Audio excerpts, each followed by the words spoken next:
after this is over.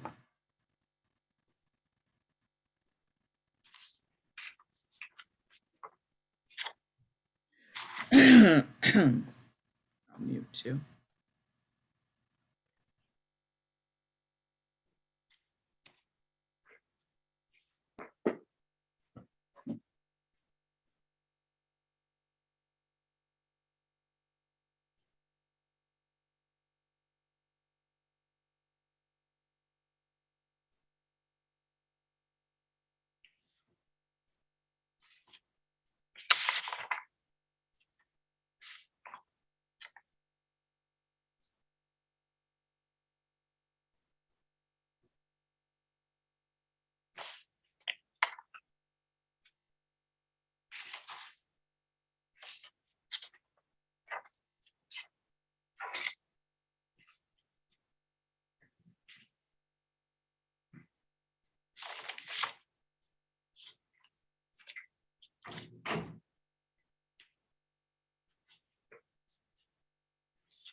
All right.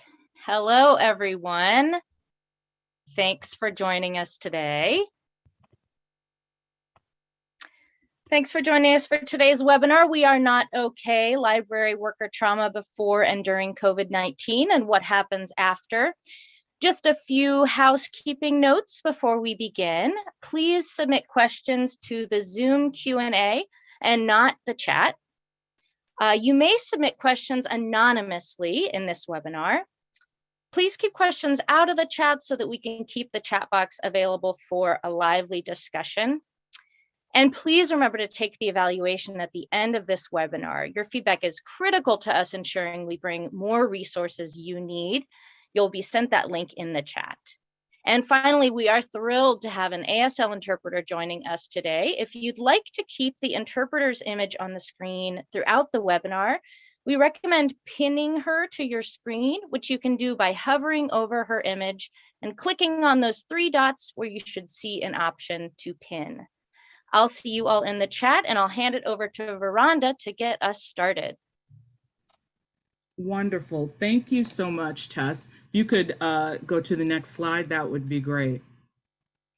Hello, everybody. My name is Veranda Pitchford. I'm the Assistant Director at Khalifa, a national organization serving libraries and with our training arm Info People.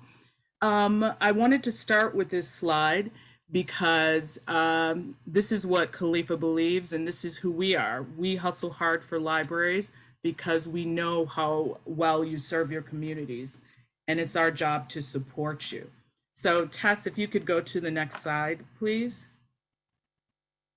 So I just want to welcome everyone and give a few shout outs.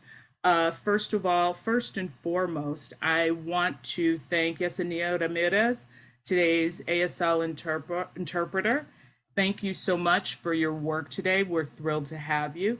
And I want to especially give a shout out to my colleagues behind the scenes. Tess, Kathy, and Holly, who are here supporting us and making everyone look smart and famous as we deliver our remarks. And a shout out to our executive director who is joining us here today, Paula McKinnon, and Linda Hofshire, who works with us on Info People offerings all the time. Could you please go to the next slide? And I think a few people have questions about pinning in the chat. Holly, if you could take a look at that. So first and foremost, before we get started today, during this especially troubling time of pandemic and everything and why we're here, I just want to remind everyone, please, please, please seek help if you need it. We want to talk today about supporting each other, supporting ourselves, and I will get into that in a minute, but just always know that the first and best place to go is to take care of yourself. As that cliche goes, put your own life jacket on first. So if you could go to the next slide, please. So we're going to go ahead. I'm excited for y'all to see this panel. Before we get started, I just want to quickly say how we came about this webinar. First of all, I want to give a shout out to one of our panelists, Andrea, who's a founder of Concerned Black Workers. She and I were talking about this subject at a meeting in Long Beach, in fact. And she was telling me she had gotten a text from a colleague. If I recall correctly, she said the message said, just so you know, we at X Library are not okay. And it just, washed over me as she described it. We were talking about this for a grant we have about libraries as second responders serving COVID-impacted communities. Just really quickly, we were planning to do something on how libraries can become trauma-informed to serve the public. As we did that, we're working on that, and I was talking to libraries about how they serve the public in trauma-informed ways. The biggest thing I found was that they were suffering from so much trauma, and we knew right away as a team that we needed to hold space for this very important topic and for y'all to hear from these very important people. So I'm going to have everyone introduce themselves to start. And Leah, if you could start, just your name, your library, or your affiliation, I'll say, and your role. Oh, you're on mute, Leah. So you'll have to unmute. There you go. Thank Can you hear me now? Yep, you're perfect. Yes. Good morning, everyone. Thank you for having us here. Thank you for being here. My name is Leah Esquera. I'm a licensed marriage and family therapist. My pronouns are she, hers, and I am the social worker at the San Francisco Public Library. I also supervise the San Francisco Public Library Social Service Program. Thank you. Thank you. Thank you. Michelle, if you could go next, that would be great.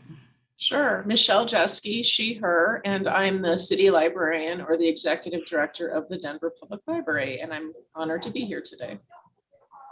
And thank you for joining us. Christian, would you be so kind as to go next? Sure, thank you. Hi, everyone. Thank you so much for being here today. My name is Christian Zabriskie. I am the executive director of Urban Librarians Unite, and I'm also the executive director of the Onondaga County Public Library that serves Onondaga County and also specifically serves Syracuse, the city of Syracuse. Wonderful.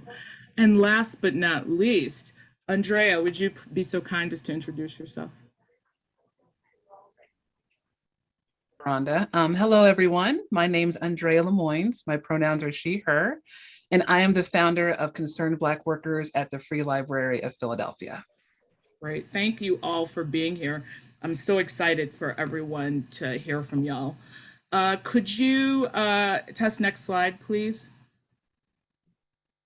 So just a reminder, we want to keep this conversation going. We have so many people here today and folks joining us on YouTube. You know, we had over 3,000 people register for this event, and we won't be able to get to all of our questions today, I'm sure.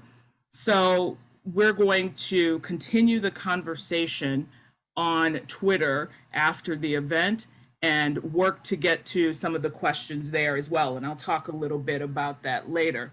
But you can follow us at Khalifa, and we do want to have you join our conversation afterward, okay? So thank you. And let's just go ahead to the next slide. Just really quickly, this slide is in reference to, the pandemic amongst us. And how, as I wanted to start with this about libraries were so great in the pandemic, which is true, and how we made things happen for communities but then made sacrifices. And I was like, I just heard violins playing behind me, even as I typed it. And I was like, hello, vocational awe. So I just want to acknowledge that. But the main things I want to say, I have had obviously pre-game conversations with all of our great panelists, and the major themes that we're going to talk about today are that came up in my conversations with them is the humanity that we so greatly use to serve the public and the communities in which we are based, is to turn that inward to serve ourselves and our colleagues and our industry. Secondly, the idea of boundaries. That is a huge thing that's come up, and I think you'll hear not necessarily specifically the word boundaries, but how these great panelists have worked within their own settings to establish boundaries. And I don't just mean individual boundaries, organizational boundaries, as well as boundaries for our industry, who we are and what we do. So boundaries at an individual, organizational, and an industry level are part of what we're talking about as we talk about turning that humanity inward to serve ourselves as well as we serve the public on a daily basis. So let's go ahead and get started. If you could go to the next slide. So I just really quickly, I can't wait for y'all to hear from Leah.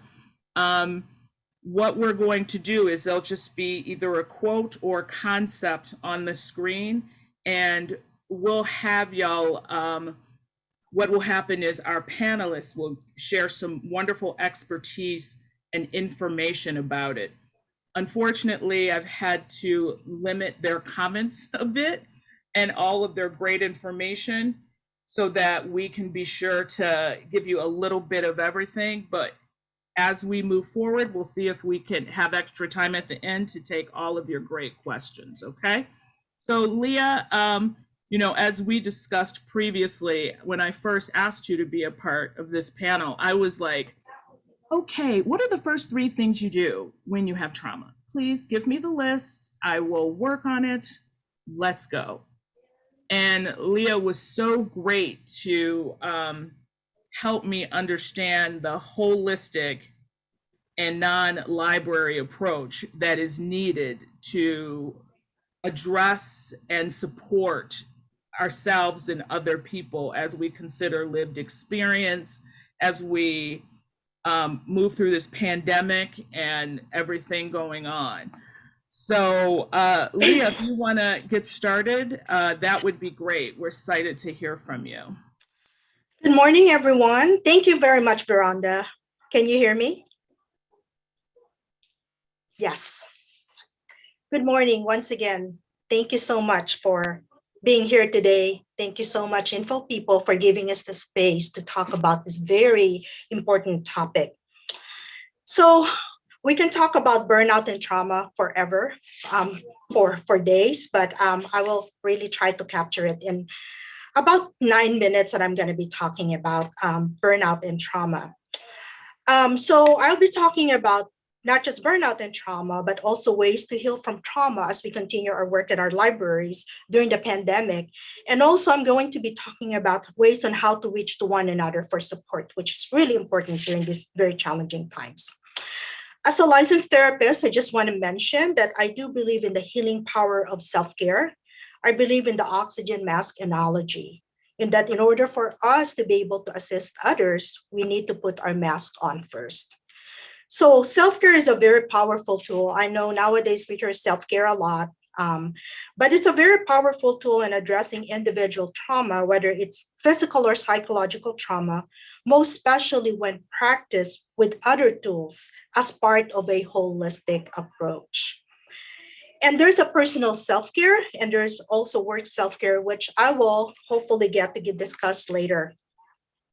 So let's talk a little bit, about burnout and vicarious trauma. What's burnout and vicarious trauma? So vicarious trauma is also sometimes used interchangeably with compassion fatigue, which we probably hear a lot nowadays. So we've all experienced trauma, I'm sure, for those of us who have been working for quite a while, or will experience, I meant burnout. We have experienced burnout, and we experience burnout, I'm sure, at some point in our lives. Burnout is often associated with the workplace, and it's often the result of when we continue to feel stressed out or frustrated in the work that we do. So it's expected given when our work demands continue to be overwhelming, when our work becomes repetitive, when it's no longer challenging to us what used to excite us. Burnout can also be associated with not feeling supported at work, or when if we perceive that management does not care about our well-being, being overworked, underpaid, or having difficult interactions with our coworkers or the patrons day to day. And then not those difficult interactions, but then we don't get the support after those difficult interactions. And then there's also compassion fatigue. So very simply, in simple terms, compassion fatigue is the feeling that when we don't have anything else to give, when we're completely drained physically, emotionally, and spiritually, when there's no more empathy in us left to give to others who need them. So compassion fatigue in the past used to be something that were often associated with first responders, healthcare workers, social workers, law enforcement, caregivers. However, being in a pandemic for a second year in a row, and it doesn't seem like, at least to me, there's an end in sight, we are all at risk of compassion fatigue. Library staff will probably have been struck or already affected with compassion fatigue way before the pandemic. And then there's vicarious trauma. So vicarious trauma is a process of change that happens in us because we care about people at our libraries or, in our community, people who've been hurt, or we feel that we're committed or responsible to help them. So the three, compassion fatigue, vicarious trauma, burnout, are all ongoing and cumulative. They did not happen just because we heard one story from our patron that's difficult, or one or two interactions at the library that were difficult. They happen gradually over time when we witness the poverty of our patrons, we witness injustice, or we feel unsafe on a day-to-day basis for years. So the difference between vicarious trauma and burnout, vicarious trauma's effects are deeper. While burnout can be remedied, if we go on vacation and we come back refreshed and excited again for our work, that could be like one of the things to address burnout. Vicarious trauma involves a permanent change in our perspective when we come to the point of we're lacking hope. We've lost all hope that things will get better or change. So trauma has a lot of very harmful effects. There's a lot, but I'm just going to mention a couple. So an individual who experiences vicarious trauma would have difficulty managing emotions. There's irritability, unable to control anger. And we've probably witnessed this with our colleagues who probably have been suffering from vicarious trauma or compassion fatigue or even burnout. There's might be difficulty managing healthy boundaries. Boundaries were mentioned by Veranda earlier. So for example, taking on too much work, making difficult separation between work and home. So when we start taking work home, checks on our emails constantly, answers calls when we don't really need to, and trying to control the lives of others. And then there's, also the feeling of being critical of our coworkers that they're not doing enough when but it's us who's doing everything. Trauma can also manifest physically, such as having aches and pains. Some of us carry our pain or stress on our back, illnesses such as high blood pressure, migraines, and being prone to accidents.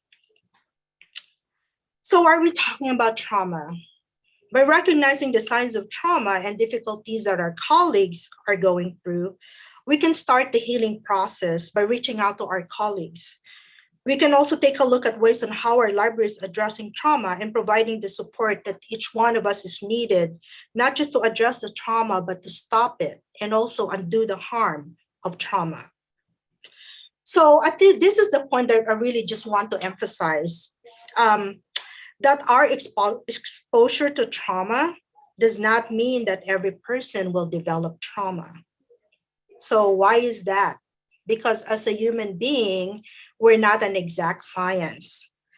We are wonderful, we're intricate, we're unique, which make us, humanity beautiful, but we're also very different. We function and respond to life in the world very differently based on our early childhood experiences, our upbringing, personality, presence of level of trauma in our lives already, our race and our culture, and many other things.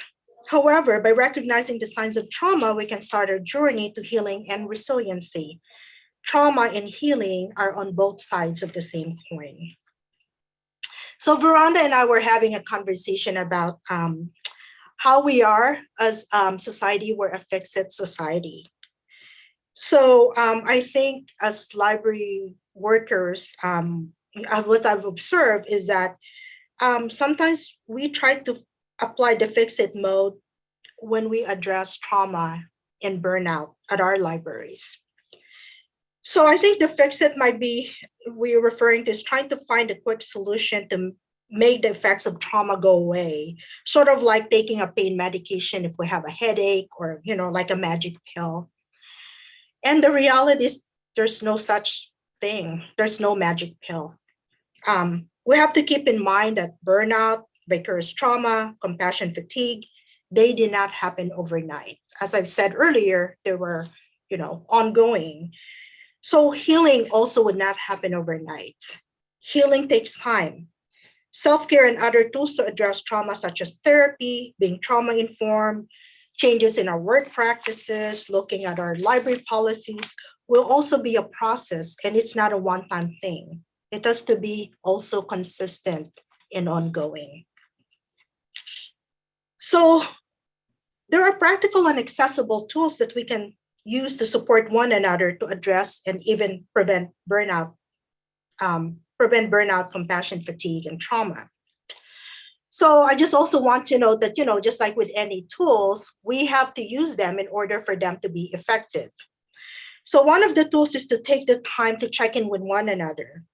These check-ins are intentional and powerful tools that are useful if we practice them. So at the end of the, I believe the slides, what I'm talking about, the personal check-in, all these questions, checklists will be included. So there's a personal check-in, and they're included in the PowerPoint at the end of this webinar. And when we do this, when we do our personal check-ins, we can set the tone for our day, and we can be in control of ourselves when the day becomes challenging. We're being proactive instead of being reactive. So what I'm talking about is everyday work self-care checklist that we can use when we come to work. And this checklist fosters and encourages awareness, readiness, evaluation, knowledge, and support. So with awareness, when we come to work, we can ask ourselves, and I do this myself, how am I feeling today? Am I fully aware of what's going on around me? Readiness, am I ready to be at work today? Evaluation, am I able to set healthy boundaries and limits? Knowledge, to have the tools and resources that I might need today, and support, who can I go to support me today? And then there's also the team check-in, which is very important. It's very important nowadays to check in with one another, most especially during these challenging times. We cannot and do not know how our colleagues are doing internally, even if they seem to be okay on the surface. So I have some guiding questions to use for checking with one another peer-to-peer, and also these questions can be used as debriefing guide when we want to talk about something difficult that happened at work. So the questions are: how was your day? What was good about today? What was difficult about today? Who was there for you? Let's give each other positive feedback. Any lessons that you learned that you would like to share with us? Are there any support that you need from your team today or in the future?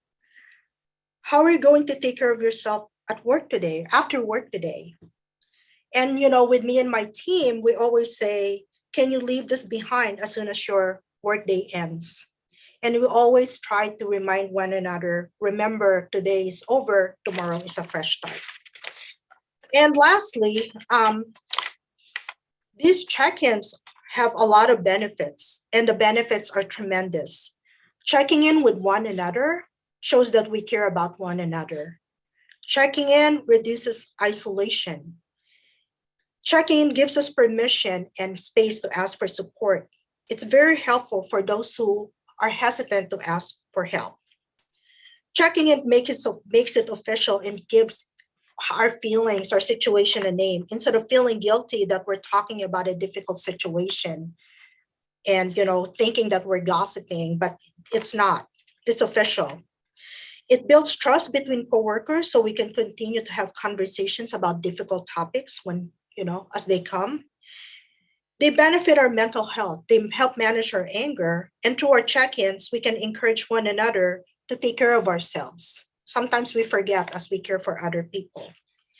So with checking in, it also allows us to move on instead of allowing the situation to linger.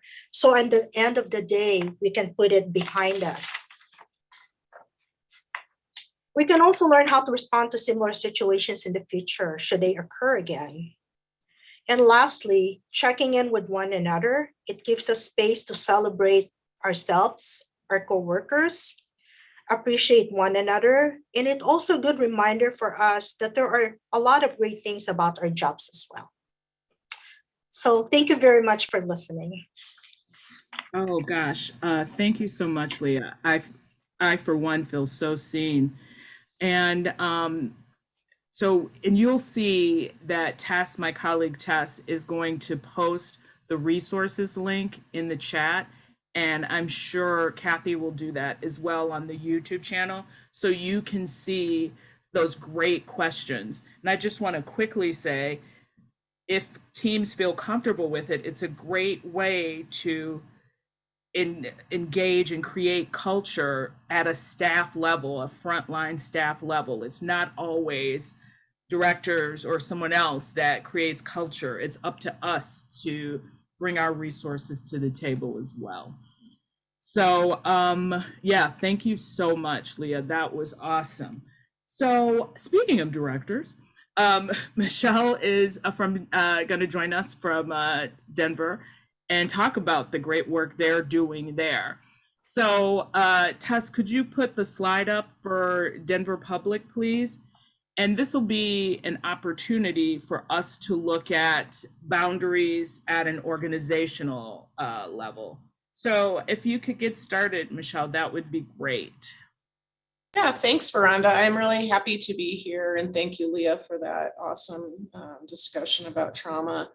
We are really early on in terms of implementing a new strategic roadmap that is related to what we're talking about today. That roadmap we were working on fleshing out when the pandemic started. And while it wasn't fun to kind of pivot to deal with the COVID crisis, I'm actually really glad that we had that necessary pause in the strategic plan because, well, we knew we wanted our 5 values applied to our internal culture as well as our external work.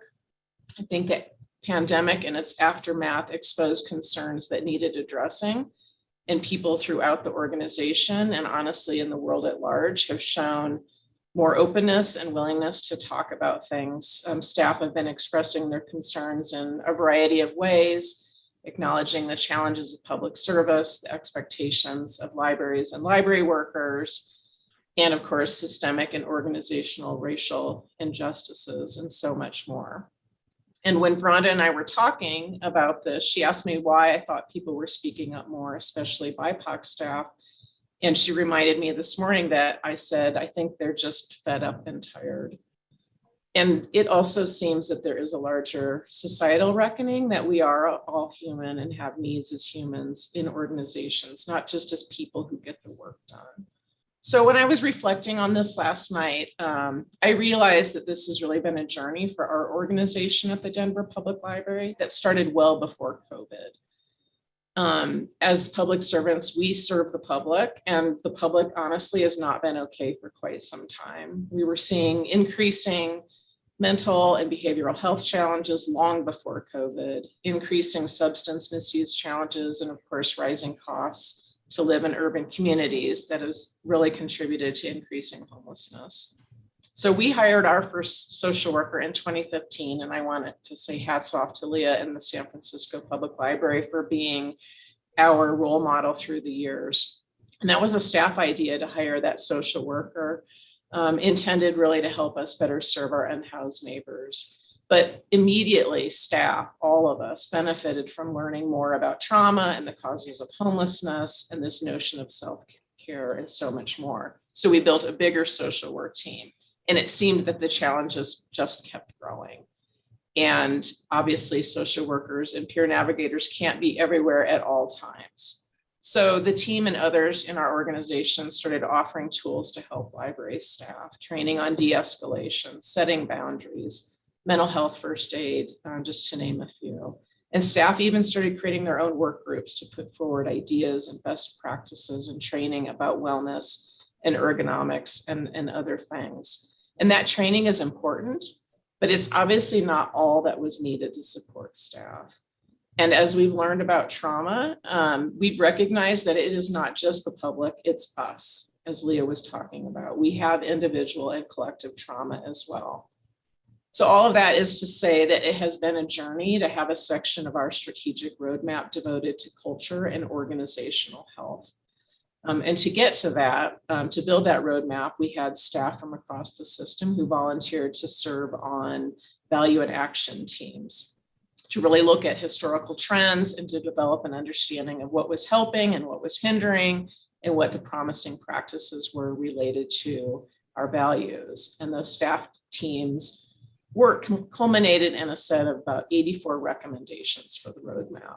And ultimately, this led to multiple objectives, which fell under 3 major strategic areas, 2 of which I'm not going to go into, but the third is what Rhonda wanted me to talk to you about today, which is culture and organizational health. And for us, that means that the Denver Public Library offers a strong internal culture for employees focused on equity, and that we're a trusted community organization and responsible steward of taxpayer dollars, which is really just to say that a lot of those staff recommendations were about internal work, such as career pathways, compensation, training, and equity. And I'm not going to sit here and tell you we're doing this all really well, but we have been working on it. And I think it starts by acknowledging that link between internal well-being and external service. We have a long way to go as we're coming out of this crisis mode, getting restaffed and having our budget restored after pretty severe budget cuts. But we have begun implementing some strategies to better support staff to meet one of our objectives, which is to develop a trauma-informed and culturally responsive customer service model that matches community needs while also encouraging staff to maintain their own wellness. So one strategy that was developed by our EDI administrator, Ozzy Alosium, who by the way is a social worker, is a culturally responsive wellness model, which is being supported by 2 IMLS grants. And it's really about staff carrying different identities and bringing with them different kinds of experiences and beliefs and values. So we're trying to build programs and resources and learning opportunities that are flexible enough to be useful for people across those range of identities. So currently, and it's growing, the wellness program includes a contract with the mental health consultant through the Mental Health Center of Denver, and staff can schedule time with her 3 days a week to speak confidentially by Zoom or by phone. This is above and beyond the city's employee assistance program, which we also have access to, but there have been a lot of barriers to getting that extra help. We also purchased 200 Shine app subscriptions and have so far about 136 staff enrolled. Shine, if you don't know, is a wellness tool designed by 2 women of color who were tired of not seeing themselves represented in conversations about wellness and self-care. The model also includes monthly BIPOC racial healing circles and monthly all staff racial healing circles. And in October, we introduced another element, which is our wellness hours pilot. And as of yesterday, we've had almost 1,000 wellness hour requests for a total of over 4,200 hours. And what that means is that staff get 8 hours per quarter in addition to their sick, vacation, and PTO time. These hours don't accumulate, so they are encouraged to use the hours. And that could be training for a marathon, getting a massage, or spending time with a friend. And the idea is really just to be proactive and encourage staff to take care of themselves before they get to the breaking point. We needed to put effort into ensuring that supervisors would be supportive of this, asking them to help us create a workplace free of stigma for employees who prioritize their well-being, making sure that the team has access to the resources and creating space for staff to take advantage of those, modeling wellness, taking the time themselves and letting staff know about it, starting or continuing conversations about mental health and wellness as a few examples. I think in the interest of time, I won't talk too much more about this, but there's a lot more work to come with the second IMLS grant, and I can put some more information in the chat. I want to be sure that we have time to hear from the rest of our folks. I did want to mention a few other things. I do agree that we have a lot of work to do to better support library workers here in my organization and also as a profession. We're currently focused on tackling structural and systemic challenges regarding classification and compensation, working on new ways to address staff concerns about handling employee relations, and trying to rebuild connections between staff across the organization as people have been isolated and disconnected. In terms of our profession and at the organizational level, I do think we have more to do to work on boundary setting. I've been thinking a lot about something I think Christian is about to speak about, vocational awe. It's come up a couple times in the chat here. And this whole idea about libraries as social infrastructure that's gotten so much attention from the book Palaces for the People. And then this question of whether we are essential workers or we're not. Yes, when we want to be vaccinated earlier, and no, when we don't want to be asked to take on more social work. Which is it? We need to figure these things out. We do welcome everybody, and as public library workers, we value being the center of a community. I know that we're all proud of the work that we do and the trust that people have in us, and we don't have to solve every problem. I think we need to be careful in how we find the balance in elevating the profile of libraries, letting stakeholders, including our elected officials and funders, know the importance of our work, and drawing the line to say, no, that doesn't make sense for us to do right now, or right now we don't have the capacity to do that. We recently said no to the governor's office when the state told the public they could go to any public library in Colorado to get N95 and surgical masks, and we were to limit it to 5 per customer. This was without telling libraries ahead of time. And we said no. It didn't go over very well, but it did feel good. Staff need a break. And honestly, answering questions, talking about the next great book to read, and helping someone on a computer is good work. It's important work, and it's enough. And thank you for your time. And I look forward to hearing what our other panelists have to say. Thank you so much, Michelle. I'm into a necessary pause. And unfortunately, in this case, it was COVID, but it's important to think about how, as organizations, in that time to look inward and talking of boundaries, a lot of our organizations need a necessary pause to get our own house in order, whatever that may mean, or just to rest. So thank you for bringing that up. I'm going to call my memoir A Necessary Pause, I think. So Christian, I think, now I want to say before Christian starts, and, you know, as you see, everyone has a statement. I asked him to bring an impactful statement or quote for his slide, and he knocked me over, forgive the pun, with his quote and with what he's going to share with us today about what their library is doing, along with the great grant he's working on. So if you could go ahead, Christian, thank you so much. Well, thank you so much, Veranda. Thank you so much for having me here. Thank you all so much for taking the time to be here in this really important topic. And I just want to call you out and say that you're doing good work. You're doing good work by asking the questions and starting in this conversation.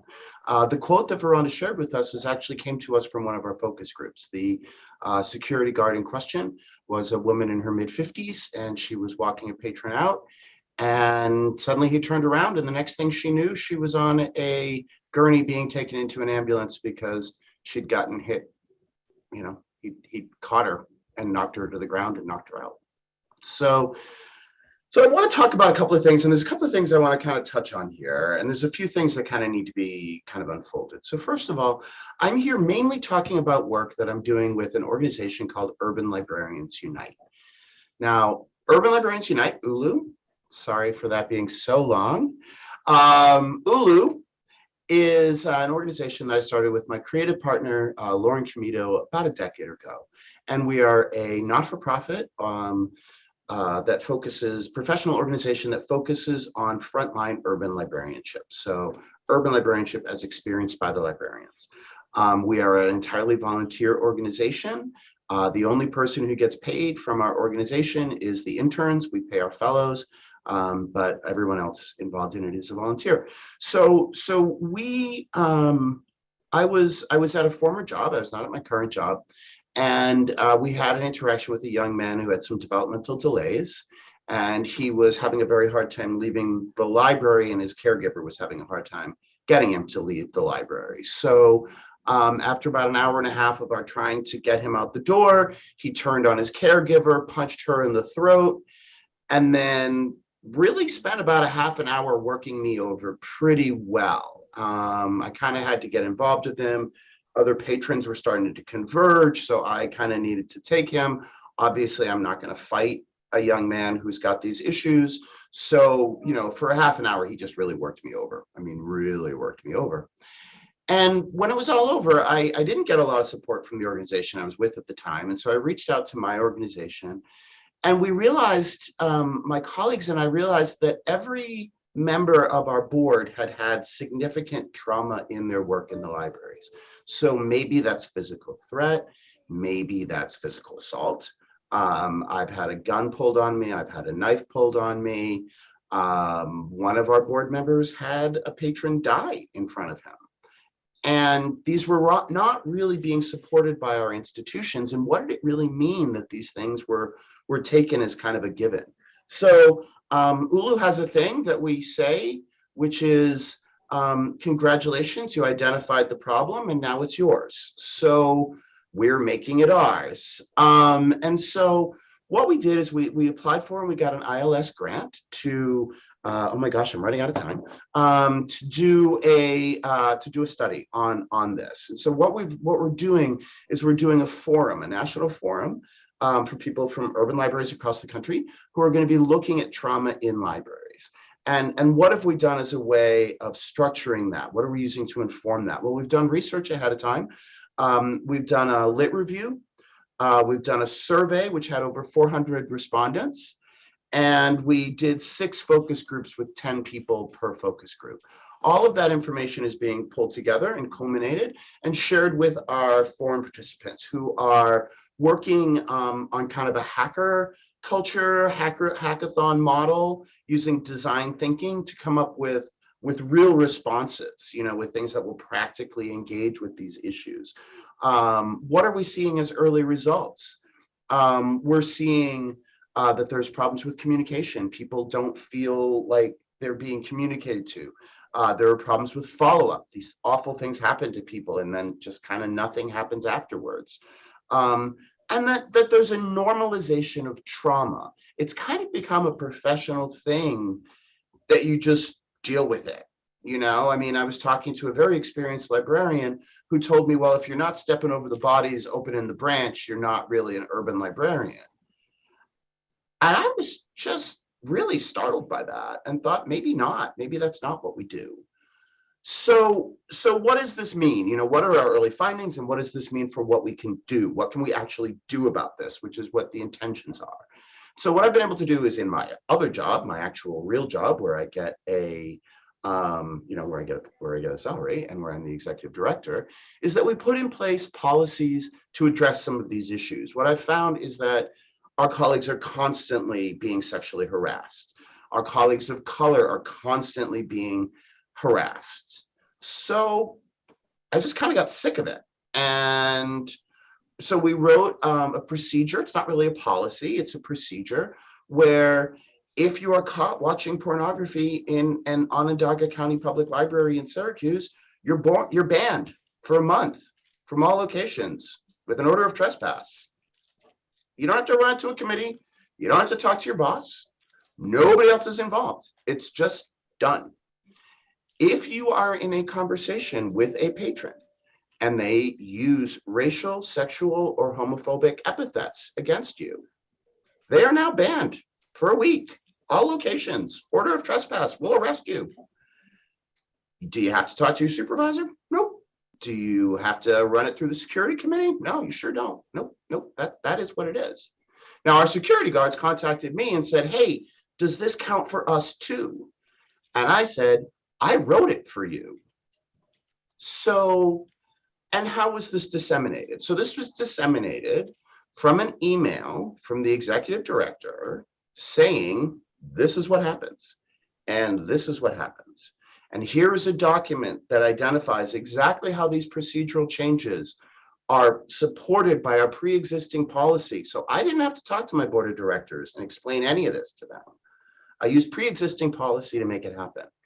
Has the world stopped? Have we gotten tons of challenges? Nope, no, we sure haven't. But my staff know that they don't have to put up with this every day. And this is what we do. And this is who we are.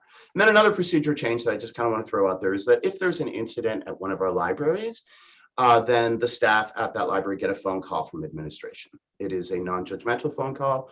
We practice empathy interviews. You might have really, really blown this interaction with this patron. It might all be your fault, but I'm not going to tell you that as you're de-stressing from this. We'll have a follow-up and maybe we'll look at that.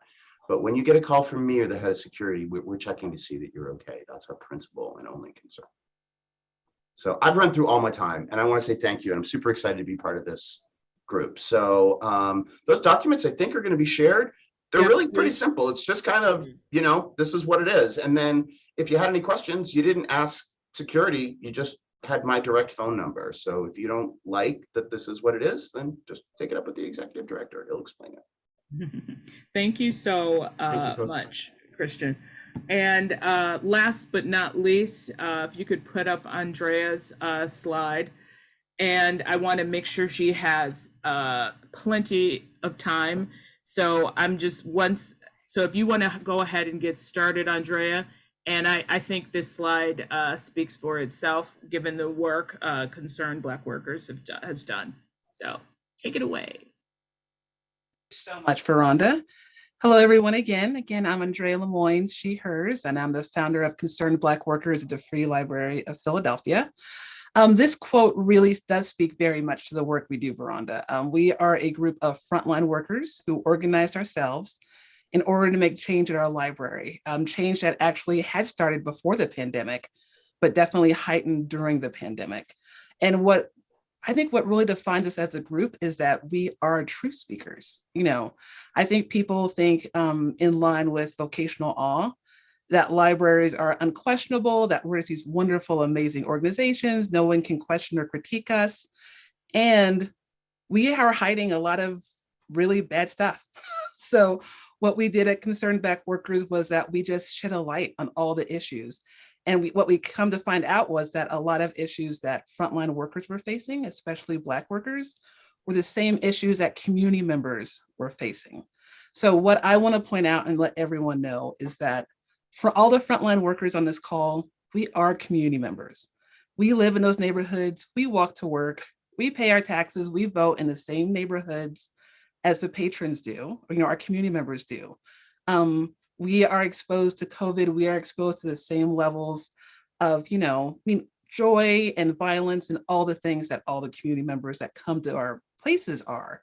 And so we are the community, and taking care of us is the community. So in case y'all haven't heard of Concerned Black Workers, feel free to Google us. We come up pretty readily. We actually led a uprising at the Free Library of Philadelphia the summer of 2020. We had long-standing issues with a very difficult executive director and board of trustees, and we were able to push our executive director out. This has been a huge cultural shift for us. And I think that's what's important for libraries right now. What I'm hearing from everyone is that we need a cultural shift. We need a power shift. We need to actually consider frontline workers as community. We're all amazing people. We all deserve to be treated well and with respect. I saw some comments before where people were talking about, like frontline workers, we're the least paid people at a library, right? But yet we're the ones who are told that we have to figure out the answers and change everything. Yes, we did do the cultural shift, and we are doing the cultural shift at the Free Library. However, we have to work with people who can make the changes as well, like policies and procedures. And so before I really get into a couple of ways of how we did that, I do want to let people know that I think the greatest thing that came out of a very tough summer. I am still traumatized from the summer of 2020. I don't know about y'all, but I still am. The greatest thing that came out of that was like worker solidarity. And I can't tell y'all how important it is for frontline staff. We need each other so desperately. I think I put it in the chat earlier, but in the words of Audre Lorde, there's no liberation without community. We have to build community in order to support each other, support ourselves. Through the work of Concerned Black Workers, I've actually talked to frontline workers across the country who've reached out to us for the amazing work that we did. And like so many of us are going through the same thing. And building that community is what is helping me. And I know lots of folks I work with continue to stay in the library and do the work because we need each other and we need that community. So solidarity forever for frontline workers. That's my big thing.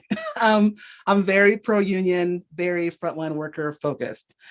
So I also want to let people know that I used Adrienne Marie Brown's emergent strategy as the framework to organize the workers at FLP, not only concerned Black workers, but we also had a huge group of non-Black co-conspirators who helped us do the work.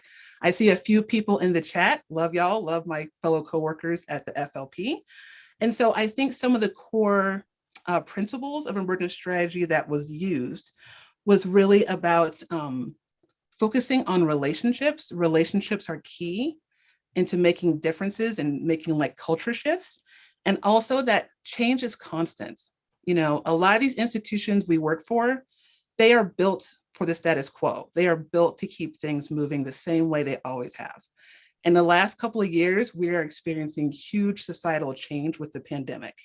And what we can do as frontline workers when we organize ourselves is to be ready for change. Like, don't be so stagnant. Don't be so bought into these old ways of thinking, but to really be future thinking and to think about like, what does liberation look for all of us? What does freedom look for all of us? How can we build community through mutual aid and support each other? Knowing that these institutions were not built for us, right? They cannot love us, they cannot take care of us. So how are we going to take care of each other?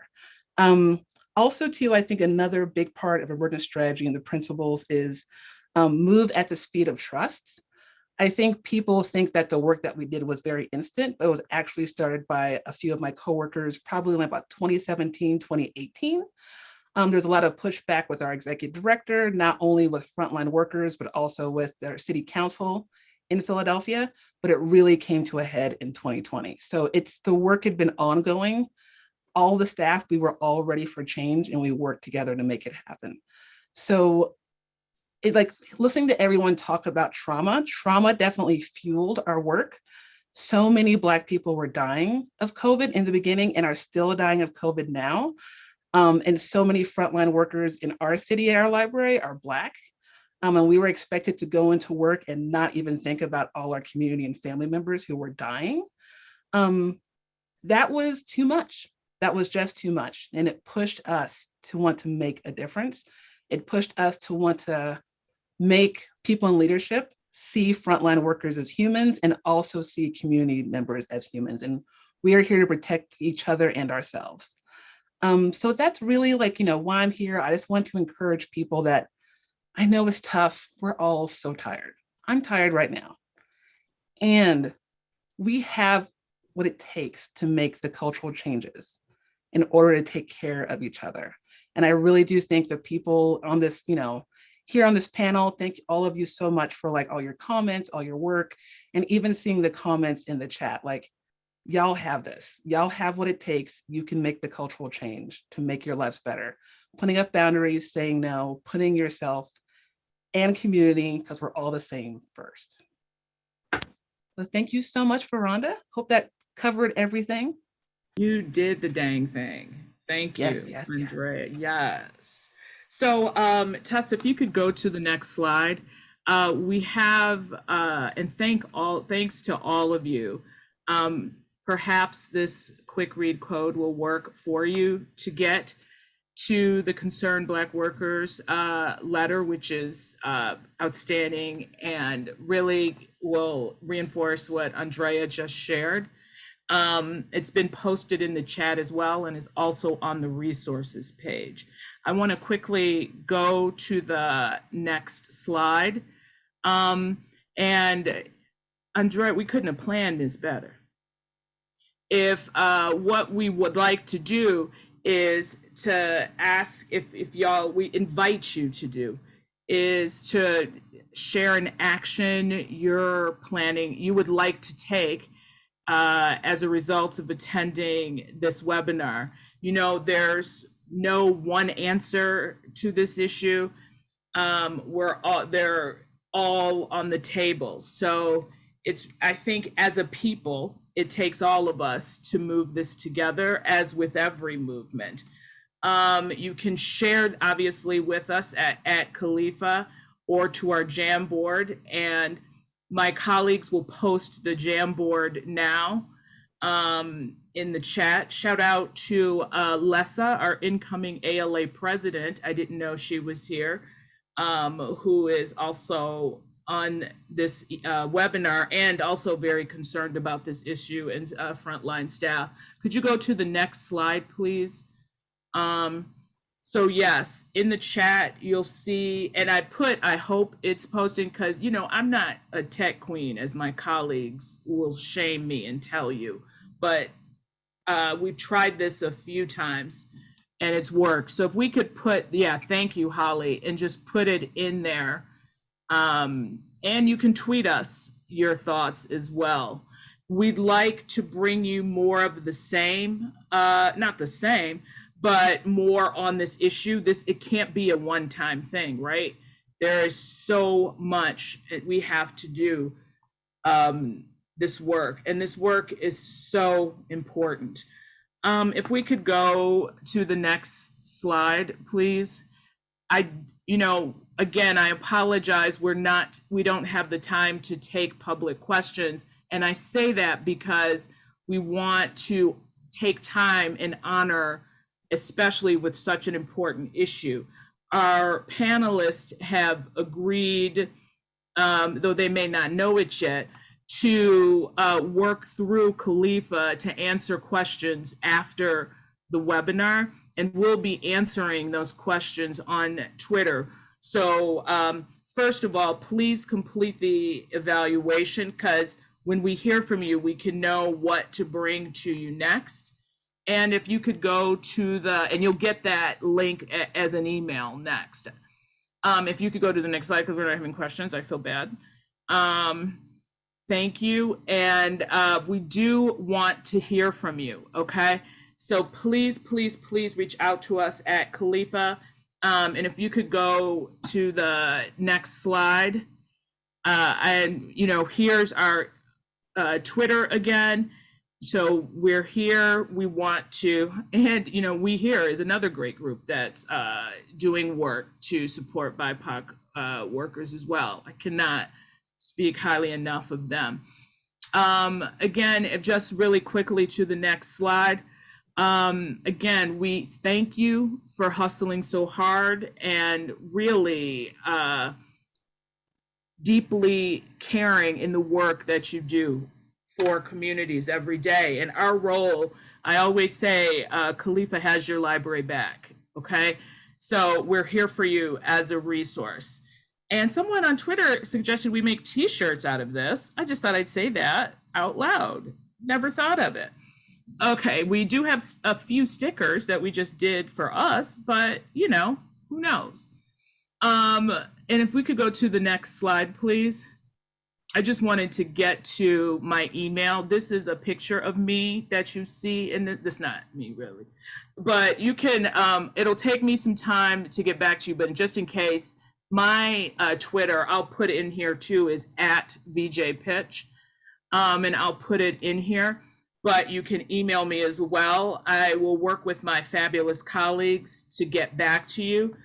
We, again, this is such an important issue for our community at an individual, organizational, and industry level. We look forward to continuing the conversation with you on Twitter about this. and hearing from you about more of what you need, okay? So thank you. I'm so sorry we couldn't get to questions. It's my fault. I probably talked too much. But thank you for joining us, and we see you, and we're here to support you. Have a good day, everyone.